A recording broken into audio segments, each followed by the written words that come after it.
Umar Cheema has been uncovering corruption and exposing tax cheats in Pakistan for more than a decade.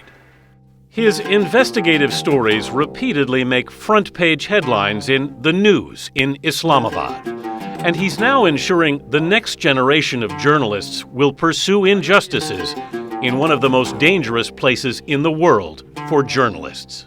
This is my job that I have to do. And yes, there are fears, but I try my level best to fight them back, and I often succeed. Cheema knows the risks all too well.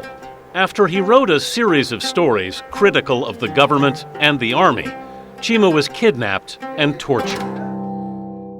When this happened, I was horrified, and I was unable to figure out who these people are because they were disguising, portraying themselves as policemen. Cheema was on his way home when men in black clothing stopped his car and took him hostage. They dragged him inside a building and stripped him.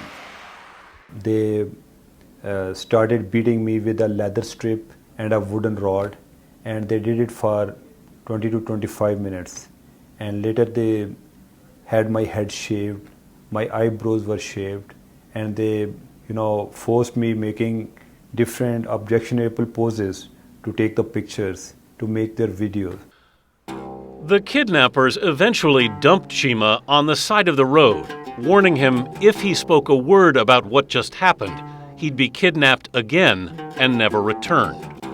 He went public anyway, even sharing photographs of his abused body with his readers.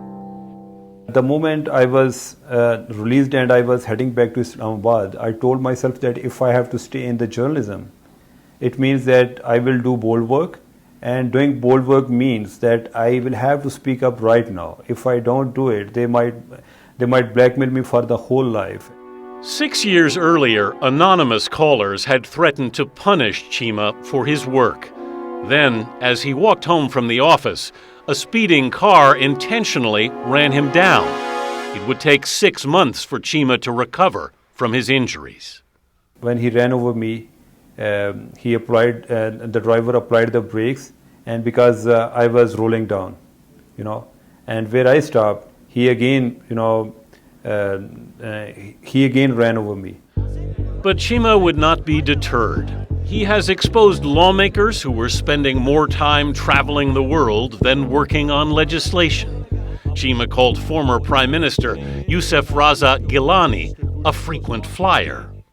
I found out that the amount of distance he traveled, he could have flown to moon, Now he's taken his pursuit for justice a step farther, founding the Center for Investigative Reporting in Pakistan, the first of its kind in the country.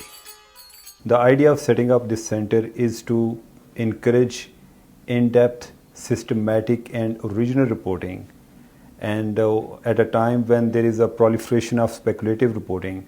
The center's initial report, published last year, took on the president and hundreds of other lawmakers for failing to file income taxes. While they did pay taxes on their salaries, Cheema's team revealed, nearly 70% of legislators failed to report other sources of revenue in 2011.